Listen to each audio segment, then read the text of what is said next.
Bonjour Pierre, alors où sommes-nous du coup? Alors nous sommes aujourd'hui juste dans les environs de Saint-Jean-de-Luz sur ce qu'on appelle la Corniche basque. La Corniche basque est célèbre dans la mesure où on est en bordure de mer mais avec des falaises tout à fait importantes que l'on voit ici. Alors ces falaises sont appelées géologiquement, on parle du flysch.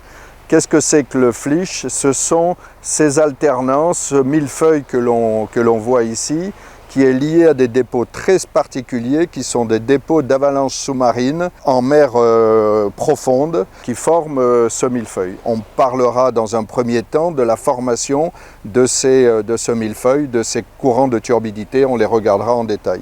La deuxième chose que l'on constate ici, c'est que si à certains endroits ce millefeuille est à l'horizontale, il va être ensuite plissé dans tous les sens, cassé, fracturé. C'est la deuxième chose qu'on évoquera. Pourquoi des sédiments déposés en mer profonde, calmes, se retrouvent maintenant plissés comme on le voit ici. La troisième chose que l'on peut voir dans cette falaise, c'est la partie qui est couverte de végétation. On regarde le sol, on n'a plus les mêmes roches, le même millefeuille gris, mais au contraire des roches qui sont beaucoup plus jaune-orangées et qui montrent des éboulements. On voit la végétation qui a commencé à descendre. C'est toute la problématique de l'érosion de la Corniche basque. On a toujours tendance par intuition à lier l'érosion de la côte par la mer, alors qu'en réalité, l'essentiel de la déstabilisation des roches se fait par les eaux météoriques. Sur la partie supérieure de la falaise, c'est ce qu'on appelle des altérites. Donc, on a parlé tout à l'heure de ce qu'est la caractéristique du flysch de la côte basque, qui est l'empilement d'un millefeuille constitué de dépôts liés à des courants de turbidité. Les courants de turbidité sont simplement des avalanches de boue dans un milieu relativement profond. À partir du moment où l'avalanche va s'étaler, elle va ralentir et petit à petit les éléments les plus lourds au sein de l'avalanche vont se déposer pour donner ce qu'on appelle un granoclassement avec les parties les plus lourdes à la base et les parties les plus fines qui vont se déposer sur la partie supérieure. Quand l'ensemble de l'avalanche s'est calmé et que les dépôts liés à l'avalanche se sont arrêtés, vont se mettre en place à ce moment-là des dépôts classiques du plancton naturellement dans l'eau qui va venir se déposer à la partie supérieure de l'avalanche et c'est dans ces niveaux-là que l'on pourra avoir les datations précises de cette avalanche.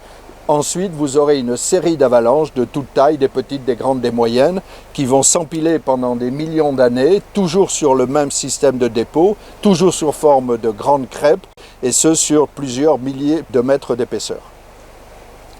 Un point qu'on voulait évoquer ici, c'est la partie plissée. Vous vous rappelez cette séquence, cette avalanche sous-marine. Si on la suit ici, elle est presque à l'horizontale.